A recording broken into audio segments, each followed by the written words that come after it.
Welcome to Good Morning Hospitality, your one-stop shop for the latest news, noteworthy trends, and thought-provoking discussions across the industry.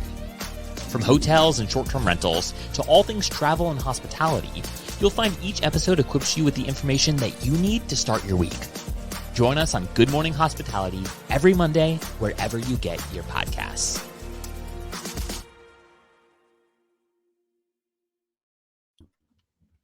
Good morning. Good morning. Yeah, it is Monday. Happy Monday.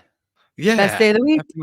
The past month has just felt like weird. I don't know. Lots of days off of school for the kids, plus lots of holidays equals like, what day of the week is it? I don't know. Yeah. I know. I finally feel like I'm getting back into my groove, like back into the gym, back into like regular cadence of things. It feels good. Interesting that you feel like you're getting back into it. Michael and I are like, where's the sun? What day is it? I haven't seen. I don't know. That's how I feel. It's like 2 degrees or negative 2 degrees here today in Denver, and it's snowing. So I'm a little bundled in, you know. What's up, Jeremy? Jeremy Weiss, one of our loyalist listeners out in Israel. Thank you for tuning in. Yeah, what's the weather like for you guys? I'm very curious. You know, Brandy, the Miami Dolphins had to leave their beautiful 85-degree weather and get destroyed in like negative 27 with like wind chills. Yeah, not a good showing for the home team. But it's a chilly like 75 right now. So chilly I know, 75. keep us in your thoughts as we make it through these difficult times. Will, I'm really proud of you for a football reference because I know how much you don't watch sports. Yeah. Well, I was watching it last week with my buddies, and you know, I was surprised that they would go from 85-degree weather to however cold it was, -4, negative whatever. I feel like that was an unfair game, you know. Well, so that's why you have to watch. win those games at the end of the season to make sure you have home field advantage. Yeah, seriously. Anyways, fun way to kick it off, but to also kick it off, I'm very curious to hear your thoughts. We had a very busy week on the podcast in general, from the Operto DAC acquisition to the AirDNA and uplisting acquisition to our hotel crew covering certain news and stories like the Alaska Airlines doors being blown off and going into inspection. That was wild. Yeah, just like all these things, right? So we had about 4 episodes go live last week. It was very busy. So for all of our listeners, one, did you even catch all of the news and stories that we were able to put out, or do we need to do a recap? And 2, do you guys feel like we're going to continue to see a busier start of the year, or is this just kind of like how everyone's starting really strong and it's going to like fizzle back? I'm hoping the year isn't as news heavy as last week was. That's a lot. 2 companies going out of business. Yeah. 2 companies getting acquired, and literally doors getting blown off of airplanes. That's why you wear seatbelts, folks, especially if you're sitting right by the door. So that one is a bit scary as I'm getting on a plane tomorrow, but that's okay. I can't imagine it's going to continue on this way. And you know, we know that some of those things have been in the works for quite some time. It's just a matter of when do you announce it? No one wants to announce anything during the holidays. So the first week back is gonna be more newsworthy than the third week of January. Hopefully, we'll find out. We're not sitting on any stories ourselves, though. So if you have any news that you want to share, please let us know. We'd always love to keep up with it. But Caleb, busy week last week. Front desk, major urban operator went out of business.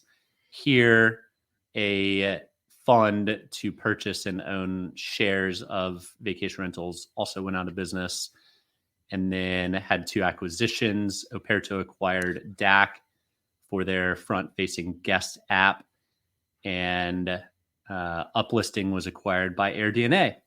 So I love both of those acquisitions. I don't love either of those closures, but at the end of the day, I think we all need to expect more of the same, more of that the rest of this year. Yeah, I think there's going to be a lot of just general activity as the year goes on. For some of us, we're going into high season, so this is a nice time of year. But for a lot of other people, this is kind of the beginning, or they're right in the middle of some of their tougher financial months. And I think that you'll maybe see in the spring kind of those cards unfold and see, I think we'll see some more activity early Q2 as well. Definitely. And not to shameless plug, but last week, Brandy and I got to be on a round table with other operators and going into certain questions and things. So I have a question from Michael from that round table, but also to plug our predictions episode and round table happening tomorrow. We're going to have both hotel and short-term rental crew of GMH on. And then, of course, we're going to have other podcasters in the HFM network. So definitely something to tune into.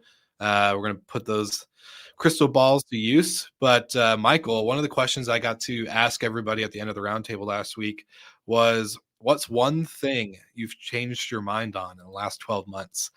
Brandy, I'm going to allow you to change your answer publicly on GMH since that you wanted to after that. But one thing for you, Michael, specifically, industry related, not industry related, whatever you want to go. But what's one thing you've changed your mind on in the last 12 months? And Brandy, if you maybe want to step in and just change yours and give Michael give me a second. Sure. So I was asked first and I had absolutely no time to think. And so I went from like a business perspective of really trying to open my mind up to new changes within the business and business model and things like that. But that was just kind of a scary answer that I had to say off the top of my head. But I thought about it, and on a personal level, which also touches into my professional life, it's really dedicating to making habits last. Around this time of year, that's always super popular, but I kept an alcohol tracker. I tracked every single drink I had in 2023. And so if you're like, I don't really it's not a lot, by the end of the year, you're like, okay. And so I'm going to continue to do that this year. And I'm trying to cut the amount that I tallied by half. And then also waking up at 5 a.m. I used to do it off and on, but I really committed to being part of that at least a couple days a week to get to the gym before work. And it makes a huge difference. So it's brutal when you're getting into it, but it's worth it if you can. That 5 a.m. club is real. That early morning energy. Yeah. Yeah, me. There it is. You snuck it in. I would say if you're planning on starting a business, get some traction on it before you jump ship, because funding isn't what it used to be. So make sure the business is viable. You've got some pathway to traction and revenue, but the times of 2021, 2022 are over. So the macroeconomic environment has changed. Yeah, I'm going to shameless plug a podcast I was on a couple weeks ago called Building the Biz, a new podcaster out here in Denver. And that was my main message to any entrepreneurs or new entrepreneurs that wanted to get into it was, there's nothing wrong with a side hustle first. Let it become a side stream, because I remember my first business when I just jumped all in and had no proof of concept, no revenue, no nothing. And it was horrible. It was horrible. So yeah, great idea. Great advice. Awesome. I'm very excited for the predictions episode next week. A lot of it is going to go into what's going on into, short-term rental, hotel space, travel in general. But I am very excited that we're going to jump into a little bit of data and conversation around Focusrite. And they supplied us with a report going into the sizing of the industry. And so for listeners, we'll make sure that you have the link in the show notes to get the report. But I'm going to kick it off with you guys. What were your overall thoughts? It seems like behind the scenes as we're chatting, it's a message of what we've all been talking about. It's going to be slow growth, but in some realities, it's going to change. The key takeaway from the report that I had personally was we had monster growth in 2021. The data shows a 54% increase in bookings in 2021 in short-term rentals. So a lot of that's because hotels were closed during those years. People weren't going to cities. They were going to destination markets. So 54% growth. In 2022, that growth continued at a clip of 36%. Last year was about 19%. And as we continue on out to 2027, it will continue to grow, but in the single digits. So the fast-paced Wild West of the short-term rental growth has markedly slowed, which, if you're building, again, back to companies that were funded in 2021, 22, if you're funding based off of this kind of growth, it's not there. So the fact that the industry is still growing is a fantastic sign. I think the biggest growth opportunity lies with what hotel operators might classify as hotels, but as they start rolling out their urban city center short-term rental brands. So I'm very curious to see how that piece plays out. But all in all, I'm still pleased to see that there's growth continuing on. So me too. Yeah, I thought actually, like we said, a lot of the kind of overarching themes are things that we all have been talking about, funding being slow, that kind of thing. But Airbnb, one of their lines, Airbnb's actions matter very much. I'm like, yep. But one kind of like small paragraph that there wasn't a ton on, but it's about all of the regulations going through the EU and about like the transparency that's being required. And that might not seem super like monumental right now, but it could totally change the way all of your pricing is portrayed. There could be cutbacks or like more scrutiny around the fees that are being charged, that kind of thing. Because I know, for example, like when we send our fees out to Airbnb, they're all bundled into the cleaning fee, and as it's presented to the guest. And some other sites do that as well. So I think that with, when the EU makes regulatory changes like this, it impacts all the other markets, because the OTAs or whatever company it is, like Apple is totally changing the way all of their charging ports are because they lost a lawsuit in the EU, which I'm honestly here for. But that's just something like I don't necessarily know how that will all shake out. But I think that like those are big decisions that you have to pay attention to, because there probably will be some sort of ramifications that come down the line. For sure. And the other part of that report talking about startups and the kind of funding going into the certain verticals, and I kind of like seeing that different spread. I'm excited about outside of the short-term rental side. I'm going to rephrase this. I was really excited about Uber and what they were doing last, like 2 years. In 2022, we got to talk about like Uber travel and how that was working. I got to experience it. I love the experience. Obviously it wasn't fully fleshed out, but now that they've pulled back, so I'm interested to see how other either rideshare apps or cab calling apps or anything like that can really integrate into the travel vertical outside of just getting a car at the airport. Michael, I know you have a comment, but let me finish my thought or else you're muted. Are you new? Are you we're looking at the data, but the audience is not. So let's maybe set the landscape a little bit better. The report shows all of the different verticals that have been invested in across travel. So it's got short-term rentals, it's got corporate travel, air, OTA, scooter, bike, car rental, etc., and who've been funded in the past 2 years essentially, and then the past 10 years total.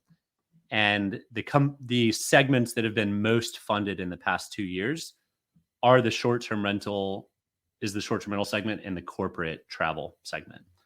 So you've got some others that had monster funding rounds 10 years ago, like the Bird electric scooter and bike sharing, but those haven't been terribly funded over the past year or two.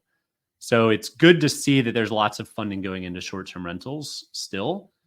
What I'd be curious of, with that being broken out segmented wise, is how much is debt and how much is equity, because we have seen the Avant Stays of the world raise mega amounts of money to deploy to purchase properties, and that's not equity. Those are debt funding rounds. And we saw one with Overmoon where also a debt funding round. So I think it might be skewing the data a little bit. I don't know, But it is, regardless, really, really good to see funding going into short-term rentals. The optimism is still there from investors, and it is the segment that has had the most active funding in the past 21 months. Yeah, I get nervous about that sometimes because of you know, the unfortunate front desk closure. And I mean, I'll save Sonder for my predictions episode, but I hope that this funding keeps flowing. Well, to mention data and AvantStay and other things, this is a perfect time to plug our partners at Sojo, because as I was talking with them and pulling the data behind the operations, which is a big conversation, not only from our other roundtables and episodes on Good Morning Hospitality, but if you are trying to save time, maybe decrease your inspection time, increase your number of cleans performed, decrease the complaints, all this other stuff, then Sojo will send you a free 30-day run of amenities for your properties. And of course, don't just take it from us, but take it from other big players like 360 Blue, AvantStay, Prime Vacations, CondoRental.com, and many more operators that have used Sojo and use Sojo today in order to save time and money on their operations and turnovers. So shout out to the Sojo team. Loved getting to hang out with Marsha here in Denver. And yeah, if you have any questions about Sojo, grab our link, get the amenities, and we're happy to help facilitate any conversations beyond that. But yeah, super interesting on the whole Focusrite report. So obviously we'll put that link in the show notes too for everyone to see everything. As Michael said, I was trying not to give the full context away, but you can go get the report yourself and check out everything they put there. To go into Overmoon. Yeah, on that, I'm curious what y'all's take is on the here business model, which is basically investing in shares and having a kind of pooled equity growth versus, and I guess Overmoon is similar, versus a fractional ownership where you own a quarter or an eighth of a house and you're actually on the deed and you're a legit owner of it. So curious what you guys, we had an interesting chat pre-call about this, and there's a bit of disagreement on where each of us would prefer to put our money. But Brandy, thoughts? Yeah, I think that there's just two different types of investors. So if you're putting the money in to invest in a REIT, and that's like, I think there's just maybe more appetite for risk, or maybe knowledge of investing in general. Whereas if you have just like maybe an average person who doesn't understand or isn't as like open to risk, and they do a fractional home ownership, but then that company goes out of business and they lose whatever money they've had, or it gets messy when, like, what do you do when you're dividing up that house? Do you sell it at a loss if that's the case? And like, I just think that could get messy. Whereas like if you're investing in the REIT and you're like, okay, I have a broader knowledge of the financial system and like the mechanisms that go behind it, even if it is maybe it's riskier, or maybe it's, but you go into that maybe with a bit more like eyes open to that situation. Yeah, a lot of the fractionals will have a time horizon, 8 or 10 years, and say we're selling it in 8 years. And there's a +1 clause that they can add another year to it if the market environment's not great. So a lot of that's kind of predetermined getting into it. There's not owner quarrels like you might have if you owned a house with your friends or your family on what to do and who needs cash now and whatnot. It's tying up your money for a set horizon. Now, owning an eighth or a quarter of a $2 million house is a lot more palatable than owning a $2 million house outright yourself. So I think it does give kind of vacation rental ownership ability to more people. And even then you can still rent it out when owners aren't using it. But it's less of an investment in cash on cash returns and more of an investment on vacationing and holidaying. So they're definitely two very different types of personas that invest in it. And then even with here, I think their little slogan or tagline was invest as little as $100, right? Mm-hmm. Like you're going to $100 people to death. That's a long road to go. And quite frankly, it's no surprise they didn't make it with just having people invest a minimum of 100 or even 1,000.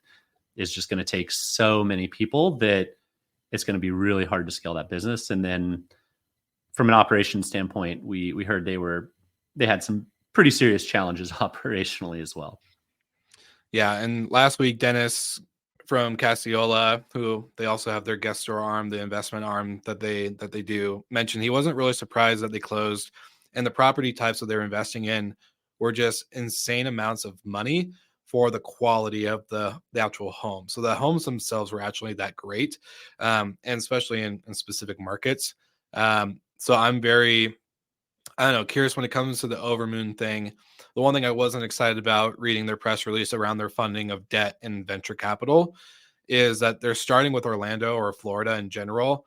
And I think like that's such a already oversaturated market, as Brandy knows. And I know I have a home in Orlando, and it sucks. Like, it's not great returns like it was during COVID.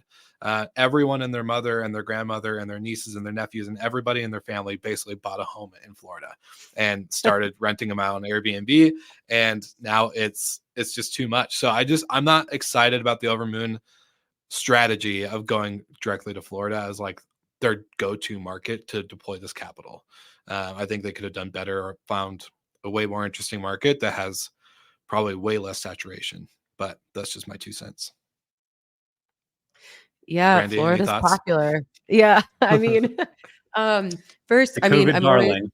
a COVID darling. Yes. I mean, on one hand, I'm happy to see positive activity in the space, and happy for Joe and his team that they have secured a path forward for now. Like that's great.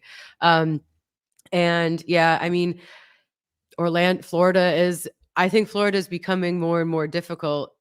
Like if you have certain projections for these funds or for investors, I don't see a tremendous amount of growth. I think it will be flat over the next year, unless like all of a sudden, I don't know, 20% of the supply drops out, which I don't think is going to happen. Or other states start locking down because of a virus, and then Florida stays open. Yeah, exactly. Unless these crazy circumstances happen. But we talked off camera about this, like, is this just more people going into a business model that doesn't work, or is this the business model that does work? So I guess we'll find out in a year and change, like how we can kind of tune in and see how things are going. What I do like is, this is a really difficult industry. There are ways that this industry works well for everyone and the ways that it doesn't. People have tried, like the arbitrage model, and then that worked really, really well for a while, and then it really, really, really didn't. And so I also give credit to people that are just trying to find new and creative ways to exist in this industry and be successful. So I hope they succeed, and we'll just I think learning lessons from all these people is important too. Definitely. And so our December recap episode will probably have some sort of mention of this, maybe, hopefully not in a bad light, but yeah.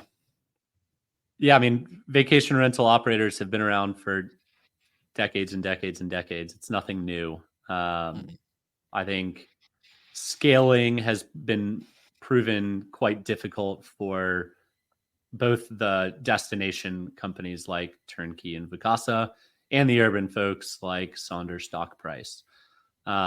So it is tried and true that if you manage 100 homes in a destination market, unless you're fiscally irresponsible, that's a fantastic business. Growing it to 10 different markets has proven quite challenging for most folks. But I don't know if 10 markets is like the goal, Well, exactly. So it really comes down to like that segment is not really venture investable for investors. It's a fantastic, solopreneur or joint venture business for folks. It's just not that you're going to make 100x returns on an early stage VC investment in the space. So nope. which is fine. Like, I don't think there's anything wrong with that. I know we cover a lot of Not at venture all. capital, private equity things. Like, there's nothing wrong with creating a nice, sustainable business that generates good profits and has good operations, good hospitality, good culture. Like, And you get to live in that's Aspen, or you live in 30A, or you live in fantastic cool towns. So especially for the hotel just, people. Oh, go ahead. ahead. Sorry. Well, I was gonna say, for hotel people too, I think like there's a group of people that got into short-term rentals and now are buying like boutique hotels, and they're trying to do like this big blitz scale thing in unit count, right? Like, okay, I had 60 homes, now I want 60 doors in one building, and that's great too. But also, I think it's okay to have just one hotel, run it really great, and create like a really cool brand.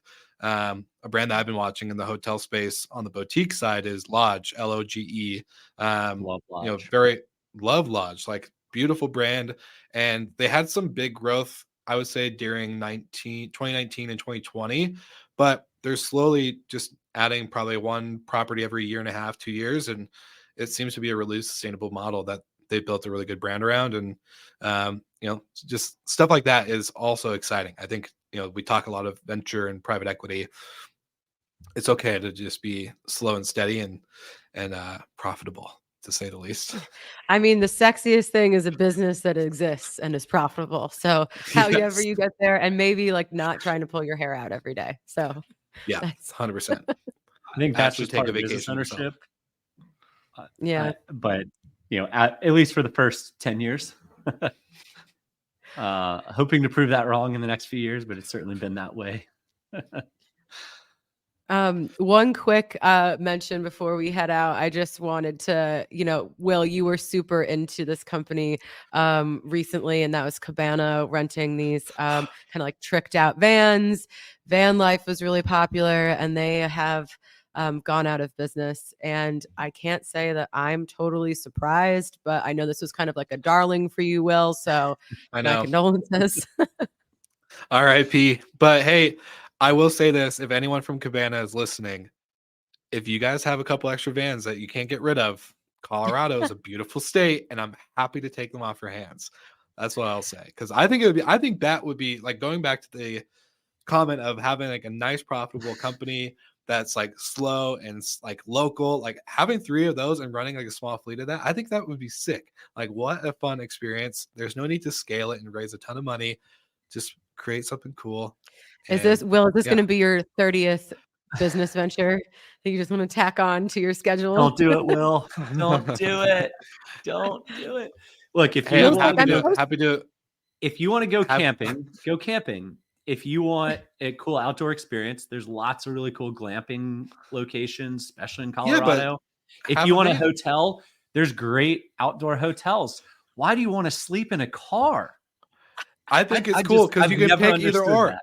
I could park at a hotel, I could use all the amenities and do all the stuff, and like be, I don't know, that life just sounds so much fun. And I'm not the most adventurous person, so maybe that's why it's over glamorified for me, because I think it would be fun because I don't do that stuff. But anyways, I would love to invest if anyone's interested. You know, just saying, I won't operate it, but I love that we just said this company just went out of business, and Will's like, so I'm going to reboot it. If you want to invest, let me know. Locally, like get 3 or 5, have a nice profitable model.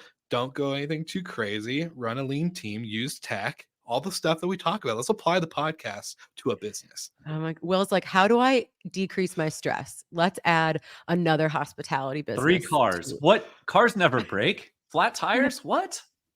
That's something you save. You take money out of profit and put into a maintenance account. You know, it's all right. It's all right. Well, you know, I'm here to support your dreams. I'll just fund your self-care massage, like meditation retreat. So when things really spiral out, you can pull from that fund.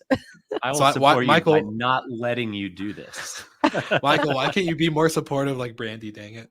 No, it was a darling of mine, but you know, can't win all of them. But yeah. Oh gosh, you guys got me all sad. Well, in terms of happy news, we had kind of touched on this last time, but it is the beginning of the year, kind of like rethinking everything you have going on in your personal life and maybe your professional life. So if you are in the market for a new PMS, our wonderful partners over at TravelNet Solutions have great programs for you at Track. And then if you're also looking to like zhuzh up your digital marketing, you can talk to them about their Atlas programs and kind of see what they can do to help you really enter 2024 with a bang. So you can find those links in our show notes. I love it. I love it. Well, Michael, you're off to Dublin in like a day. Yep, tomorrow our members retreat with all of the storied lords and ladies gathering in one house in Dublin. So I'll be a fish out of water, but should be a good time. Exciting. How long are you gone? I'll be back this weekend. So quick trip. Love it. Quick trip. Dublin is one of my favorite cities. You should go to the Exchequer if it's still around. It's a great bar. Really fun drinks. All right, guys. Well it's great seeing your faces as always. Yes. And for our listeners, if you don't know, Brandy is pretty much like the guru on all the best places to go when you're in a certain city. She has great recommendations pretty much anytime we go anywhere. So hit her up if you ever need one of those. Just FYI. A little shameless shout out to you, Brandy. That's my side hustle.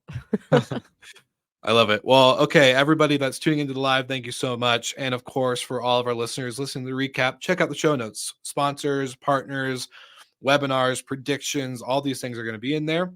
And as promised, and as always, we'll see you guys all again next week.